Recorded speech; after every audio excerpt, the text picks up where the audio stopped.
Welcome to Women's Sports Weekly, where women's sports happen every day, but we talk about it once a week. I'm Danielle. And I'm Carolyn. Women's Sports Weekly is a podcast where we discuss the latest news, explore interesting stories, and share our love for women's sports. Follow us on Instagram, YouTube, and TikTok at WomensSportsWeeklyPod. Follow us and rate us on Spotify and Apple Podcasts. Send us an email at WomensSportsWeeklyPod@gmail.com, and we may feature your email on the Listener Experience Zone, the Les. This week, we are going to be back with Run Club, and we are excited. This Thursday, 6 p.m. at the 99ers Sports Bar. We will run 3 miles, and then after that, we typically hang out at the bar. If you are listening right now, you can share this secret word with the bartenders for 50% off your first draft. In light of Pride Weekend being this past weekend, the secret word this week is flamingo. And if you were at X Bar, you know what it means. Those flamingos are everywhere. They sure are. Give me a rating on how you're feeling right now from a scale of 1 to 10. A 0. A 0. Yep. Pretty tired. Pretty rough. We are still recovering from Pride Weekend this past weekend. We want to get into it because Pride is so fun. We just had a really, really amazing time. So let's talk about it. So on Friday, we were back on the East Coast for a wedding in Pennsylvania. Tell us about it. Yeah. Congrats, Laura and Tim. Laura is one of my best friends, and we went to college together, played basketball. She's a listener of the pod, which we love. Laura and Tim, I went to college with both of them. It was really exciting to celebrate them on Friday night. Beautiful wedding, and just so happy for them. It was beautiful. They both looked great, and we had a lot of fun. Like, lots of dancing happened. Yep. There was an ice cream truck. Ooh, so good. So good. It was the start of our Pride Weekend, and it was nice to start with some love. Even if it was straight love, it was beautiful. Yeah, and it was nice. We started out in Philly, spent some time with Tommy and Erica, and went to the wedding together. But because it was Pride Weekend, we did make the decision that we were going to fly home Saturday morning because the wedding was Friday night, so that we can celebrate Pride in Denver. Was it worth it? Yes. Are we suffering from our marathon of a weekend? Also, yes. And you need to tell the listeners who Tommy and Erica are. Yes. Erica, my best friend, went to college with both of them as well. It's always fun seeing friends back on the East Coast. So we fly back early in the morning on Saturday from Philly back to Denver. Did we nap? You tried. I did not even lay down because too much to do around the house in preparation for having people over before going out. There was just too much excitement. I couldn't get myself. I'm usually, if I don't nap often, but when I do, I can usually go down, but I could not do it on Saturday. So we cleaned up our house and then had some friends come over before going out for the night for Pride Weekend. Yes. So much fun. I was bartender D. You were bartender and making D. all the drinks, which I enjoy doing. I just love a good pregame, and I thought the pregame, that was definitely one of my favorite parts of the weekend, just hanging out. We finally got to hang out in our backyard, which we worked so hard on keeping in good condition, so that was a lot of fun. Then we went out to a bar. We had tickets for an event. We saw the DJ from our wedding, DJ Sin, shout out. She was one of the DJs that night, so it was cool to see her and say hi, and a lot of dancing happened on Saturday night. Yeah, and it was a queer women event. It was cool because we've gotten tickets before during Pride Weekend, and then we've also done it where we haven't gotten tickets. And it was just really cool because we got tickets for this and it wasn't too crowded. It was like just the right amount of people. Everyone was happy. Vibes were great. Saw a lot of people we knew out, which was awesome. We just danced a lot. Yeah, it was a lot of fun. That was the latest I've been out in quite a long time. We had late night pizza, which, wow, couldn't tell you the last time I've done that either, but worth it. So good. And just nice to spend extra time with friends who were out with us. So that was a lot of fun. But yeah, Sunday morning, we were not feeling too hot. We actually had our friends Lex and Sarah. They stayed over at our house, which really is all I want in life, are like adult sleepovers. They're just so much fun when you're all coming back to the house. We sat around the table. We're eating a little bit more before we went to bed. Like, that's what I love. But yeah, stayed up till 3 a.m. Woke up on Sunday feeling pretty horrible, but Pride must go on. And the Pride Parade was happening Sunday. Which we barely made because you were moving in slow motion on Sunday. I was moving in slow motion, and I didn't think I was going to make it through the day. I was like, I think I can make it to the parade, but like everything after that, is a question mark. And we had plans of brunch. I rallied. You did. We all did. We went to brunch at Champagne Tiger and they had a drag show and it was so good. So much fun. I just love drag shows so much. They are the most fun events you could possibly go to. It was just a party. Drag queens are pretty much my favorite part of Pride every year. We see them outside of Pride as well. But I just hope for a lot of rest for drag queens in July because we're enjoying Pride, but they're doing like multiple shows a day. They are just going hard and it is probably their busiest weekend of the year and they're working incredibly hard and they're so incredibly talented and we just get to soak in their awesomeness and it makes my Pride so special anytime that we get to go to a drag brunch and have fun with them. It was really great. But yeah, the party continued after that. Oh, it did. So once, again, we're not big partiers, but once I got a Bloody Mary in me at Champagne Tiger, I was like, all right, baby, I'm back. Yep. Let's go. It is scary how that works. Yep. That the only way to feel better after drinking is to continue to drink the next day. Like that is not okay. No, it's not. It's very scary, but we did it. And then we went to X Bar, which is where you'll see all the flamingos. It's a gay bar in Denver. And we had a Sunday fun day. We sure did. We had so much fun. I looked over at Lex at one point and I was like, my ankles are hurting. I am getting old. These ankles just supporting up my body for this whole weekend. We've been out really late. We were at a wedding on Friday. I was wearing heels. We were dancing. We were out on Saturday. I was dancing. We were standing all day on Sunday. And I'm like, my ankles are hurting. And then a couple hours later, I looked down. My ankles blew up. Yeah, they were extremely swollen. It was concerning. I was wearing my Birkenstocks as every good lesbian does during Pride weekend. They put on their Birkenstocks and my little sausage feet were flipping through, coming out the sides of the straps of the Birkenstocks. I'm just trying to really create a visual for people. It wasn't cute. It was not cute. The cankles were cankling, but you got to do it for Pride. Yeah, it was a great weekend. Wouldn't change it. Even though I am very tired right now. And then we ended the night. We ended our Sunday going and getting dinner at one of our favorite places for tacos, which is Dos Santos in Denver. And it was like very calm and a very good way to end it. But we both sound horrible right now. Yeah, my voice is struggling. So apologies for the way our voices sound today. We're doing it. Another Pride weekend in the books. 2 years ago was the Pride that I taught a yoga class at Red Rocks. And so I didn't sleep that night before because I was so nervous. And then we had friends in town and we went out hard that weekend. And I was like, whoa, that was really intense for a Pride weekend. Last year we went out, same thing, but it wasn't as crazy. This past weekend felt, I don't know, the craziness level was high and our age is getting higher. So it just gets compounded together. But yeah, it was a lot on the body, both physically and emotionally. Yes, for sure.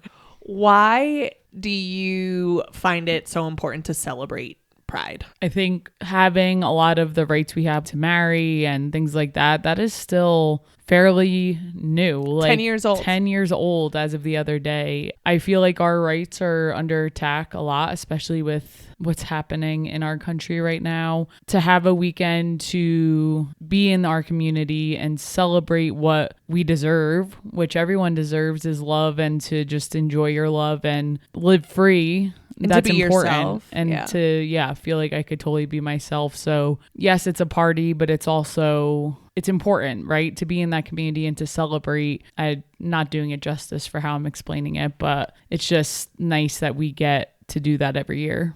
For sure. How about you? There's a few pieces. So one is community. I think being in community this past weekend, it just means a lot to me personally. I just love that we can go out during Pride weekend. And this has a little bit to do with my own internalized homophobia. Like when we're around a lot of straight people, when we're in straight spaces, showing you any type of affection, I'm less likely to do so because I feel like I'm getting watched. And you may be listening and be like, no one's watching you. But it's happened before where people have made comments.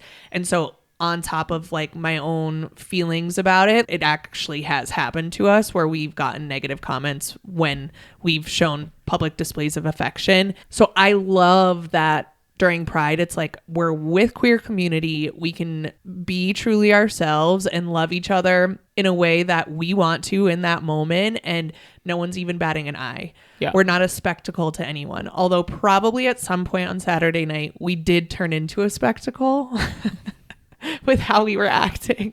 I think everyone was on the same page. Yeah, we were just dancing. But yeah, I really like that part. And then I think a theme in my life has been really stepping into myself, exactly who I am. And Pride, I believe, provides that opportunity to do that. It was interesting because my mom reached out to us this past weekend and was like, okay, what are you doing tonight? And I could tell she was nervous in her voice. I was like, okay, we're going out here. And she was like, okay, just be careful. Mm-hmm. And when my dad was alive, he would say that all the time. My dad took me to my first Pride parade in New York, but he was always like, if you get a bad feeling, you have to be careful. And unfortunately, it's the world we live in. And I could tell my mom was worried, but like, I do think, especially now, if you have the privilege and you are able to be able to step in it and say, I am scared, but I am going to go out and I'm going to go to a gay bar, or I am scared and I am going to go to the Pride parade, even though people do insane things and you could get hurt or if someone could die. That happens, unfortunately, in this country. But I do think my voice sometimes can feel small. Like I can't post on Instagram about how important Pride is because feel like sometimes it's going nowhere, but like I can show up with my body. And I do think bodies and presence have not only effect on the people in our community who need to see us right now, especially our trans and non-binary friends need to know that other people in the LGBTQ community have their back and allies have their back. Like, one, I think that's so important. And then two, I do think hetero straight people need to see masses of people that look very different from each other out celebrating Pride. Like, I just think it's important for those reasons too. Yeah, totally. So that was really long-winded. So if you've never gone or you're nervous to go, I would highly encourage you to step into it. And I think some great things could happen. I agree. All right, let's get into some sports. Let's get into the highlight reel for this week. What do you have for us, Dee? Yes, let's do it. Going to start off with some rugby. The Denver Onyx, we talked about them a few weeks ago when we went to their game. They won the inaugural Women's Elite Rugby Championship. So shout out to the Onyx.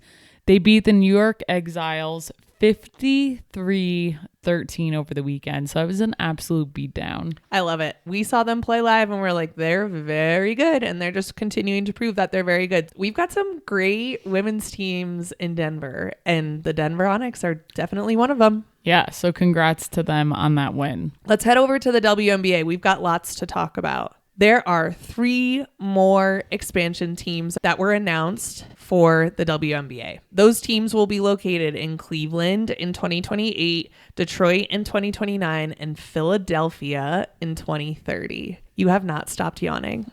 I'm so sorry. Will we ever recover? No.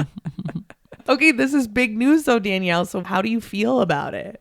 Yeah, I'm a little annoyed, to be honest. Not that I had high hopes for Denver after when the commissioner came a few years ago. We knew it wasn't going to happen. I'm very happy for our Philly friends. I think Philly is a great spot for a team. Cleveland, can't say the same. When we were there for the Women's Final Four, not my favorite place. I'm like, sorry to anyone who lives in Ohio. I don't know what the fan base is going to look like for women's sports, but I guess they've done their research. And then Detroit, I've never been, so I can't say anything negative or positive about Detroit. I've heard good things, but I'm just bummed Denver is not getting a team. Cleveland has a great men's sports support, but I don't know if that necessarily translates. I'll be curious to see. This is the thing. I'm hopeful for all 3 of these cities, and there is a ton of pressure right now, and it sucks for women's sports to be successful. Mm-hmm.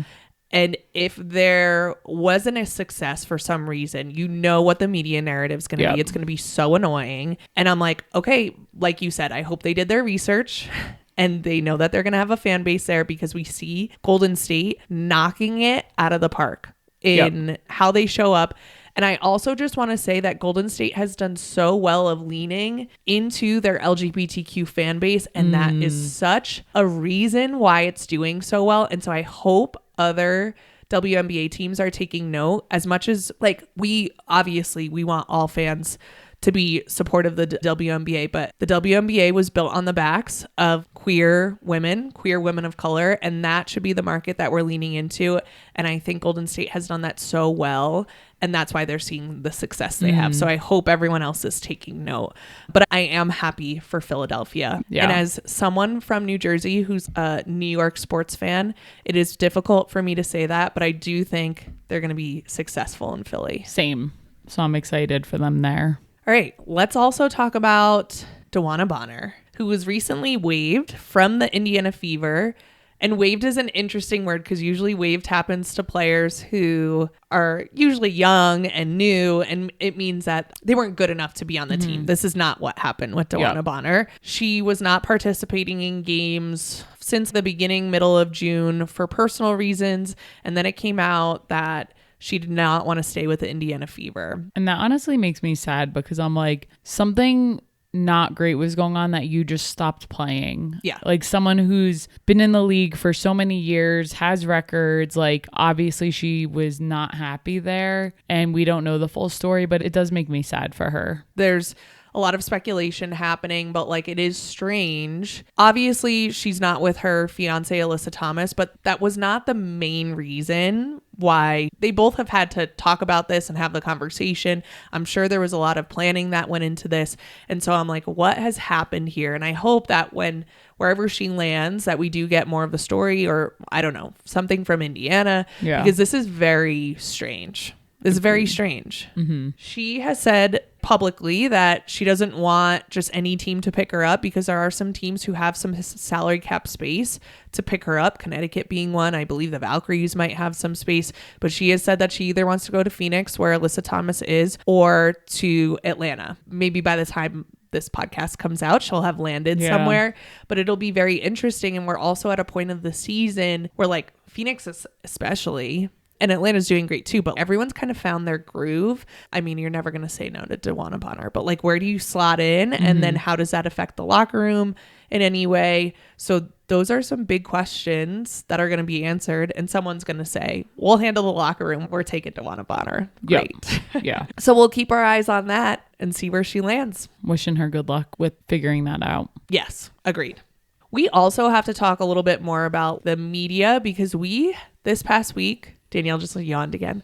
We, this past week, had 3 different men approach us and say something about the WNBA in a strange way. 2 out of the 3 were like, what is the brawl that happened in the WNBA? And I was like, what are they talking about?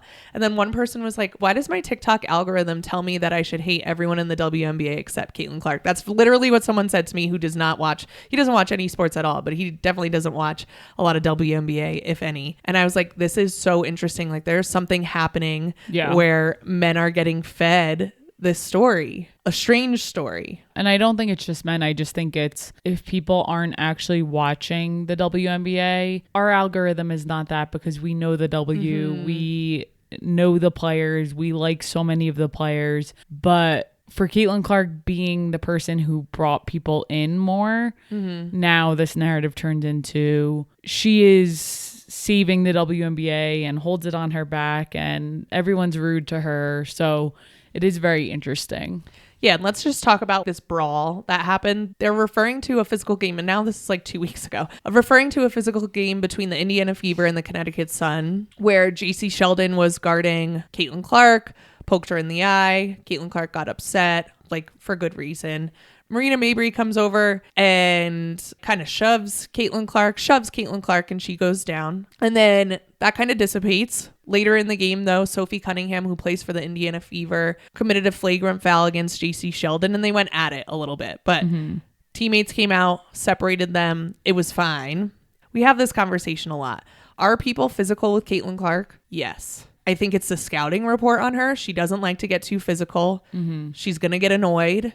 And when you're thinking about how to beat the Indiana Fever, you're thinking about how to control Caitlin Clark and then hope that Kelsey Mitchell and Aaliyah Boston don't just go off like they have been, which they have. And so that's the scouting report. So are people physical with her? Yes. Are players trying to hurt Caitlin Clark? No. Like unequivocally, no. I don't know any players, and honestly, the players who try to hurt other players should be removed, and that's in any sport. Yeah. I have not seen that. Caitlin Clark is one of the best players in the league. Every night that she plays someone, she's going to get the best defense that they've done probably all season. Yeah. So to our men who listen, and we know we have you, talk to your men friends, because my friend came up to me and he was like, my algorithm, this is what I get. And I was like, that's so interesting because my algorithm doesn't look like that at all. Mm-hmm.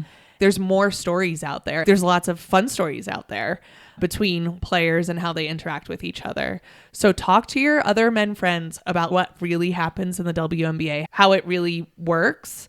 And I know it's exhausting, and it's exhausting for us to talk about it. I feel like we talk about it a lot, but I do think we need to continue, even though it's very frustrating, because if we're not telling the story, then clickbait media is going to tell the story, and it's not a story I want to be a part of. It's just not fun. So we're going to keep saying, yes, the WNBA is physical. And if we don't want it to be as physical, we can't look at the players because they're playing in the system that they're working in. We have to start looking at our referees. Yep. And that should be the focus. If you don't like the physicality, then that's the focus. How do we then prepare our referees so it's not that type of an environment where things continue to escalate? But I do think we just all have to examine our algorithms too. What story are you being told in your algorithm? Whether it's about the WNBA or about politics or whatever. What's the story you hear? And me included, we all have to be like, okay, that's the story I'm getting. And some of it's true and some of it is not. Just really blanket.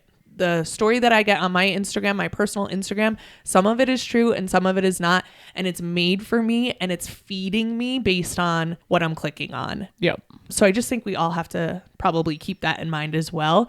And then, just talk to your friends. Okay, let's get into a rare men's highlight on Women's Sports Weekly. Yeah, this was definitely an interesting and cool thing that we saw happen. We have to talk about the New York Knicks. So the New York Knicks reportedly are looking at Dawn Staley to be their head coach. Dawn Staley is the coach of the South Carolina Gamecocks women's team. She's been the coach since 2008. Her winning percentage is better than 75%. Wow.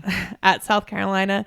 She's led South Carolina to 3 national championship wins, as well as 7 Final Four appearances. And the Knicks are in the market for a coach, and apparently she's on the short list. If you were Dawn Staley, would you even consider this offer? I don't think Dawn Staley will, because she has such a great setup at South Carolina. She loves coaching those women, it seems like. And I can't imagine her leaving South Carolina. I feel like that's where she likes to live. And I'm sure she'd make a lot more at the Knicks, but I feel like she's making enough to be comfortable. In my opinion, I don't think she would leave South Carolina for this opportunity. What about you? Yeah, it was interesting because the article I read, they were like, could Dawn Staley do it?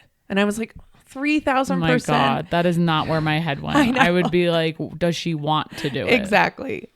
And I was like, that's so interesting. Again, media, that's the spin that they put on it. And I was like, no, would Dawn Staley even want to do this? And like you said, she has such a great setup at South Carolina. I also think going to New York, first of all, we see how people treat women coaches, especially women coaches of color.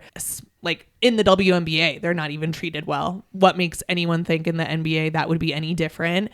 And New York is a really difficult market. So yeah, that would not be my top choice right now if I was Dawn Staley. You know what I would consider if I was Dawn Staley? What? Philly WNBA team. Yeah, that I could see.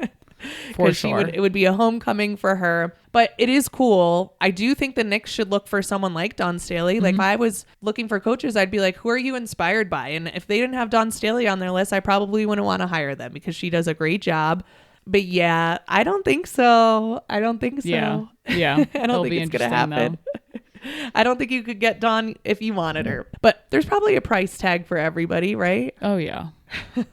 Maybe for the right amount of money. Yeah. So we'll see if they actually go through with it and give her an offer, but I'll be curious to see what happens. All right. We are going to pause real quick to do a quick ad for ourselves. If you are listening, please rate and subscribe to our podcast. We love putting it together. We do everything ourselves. So any follows, likes, shares means a lot to us. Share the podcast with at least one other person who doesn't know about us so that we can continue to grow. We create, produce, and edit the podcast ourselves, so any support is helpful. And if you take a screenshot of your 5-star rating and send it to us on Instagram, Carolyn will send you a sticker, a Women's Sports Weekly sticker. I'm sending my first international sticker out. Yes. I might have sent a couple to Canada. I think I have. But this one's going to Europe. Yes. Which is really Someone from Europe exciting. reached out. So we love it. We love to see who we're reaching. So we appreciate people reaching out to us and letting us know. Let's get into what we're looking forward to this week. Yes. What do you have for us? The U.S. women's national team takes on Canada in what they are calling a friendly, but is never a friendly, when the U.S. plays Canada today, July 2nd at 7:30 p.m. Eastern Time on TNT and True TV. The U.S. is coming off 2 dominant wins over Ireland this past week, so this is definitely going to be a match you are going to want to watch. It's exciting. What about you, Dee? What do you got? So I'm going to switch gears to the WNBA. This Thursday, July 3rd, the Atlanta Dream plays the Seattle Storm. If you've been listening, you know these are our 2 teams. They play at 7:30 p.m. Eastern, and you can catch that game on League Pass. The last time they played, the Dream won, and I better get the Storm to win this next game because Carolyn and I have a little bet going on this series. And then in the standings, Atlanta is currently at 4 and the Seattle Storm are the number 5 seed. So it's going to be a close matchup. After you saw what I did with the taquitos this weekend, do you still want me to make you meals if you happen to win this? Uh-oh, she's yawning again, everyone. It's the 25th yawn. You're going to have to put a lot of effort into a good meal. Yes. This past weekend, I had the job of making some happy hour treats for our guests. It's not making it. They're pre-made. All you had to do was put them in the oven. So let's not get ahead of ourselves here. And the taquitos were cold and had to go back in the oven like twice more before they were servable. And I did serve them to my friends. And then Lex was like, this is cold in the middle. Yep. So good luck if you do happen to win this bet. But right now, the Atlanta Dream are up 1-0. So we'll see what happens in this matchup. That's it for this week. We will see you next week on Women's Sports Weekly. In the meantime, watch women's sports and share the podcast with your friends. Rate and subscribe to the pod on Spotify, Apple, and YouTube. Thanks for joining us. Time to go to bed, Dee.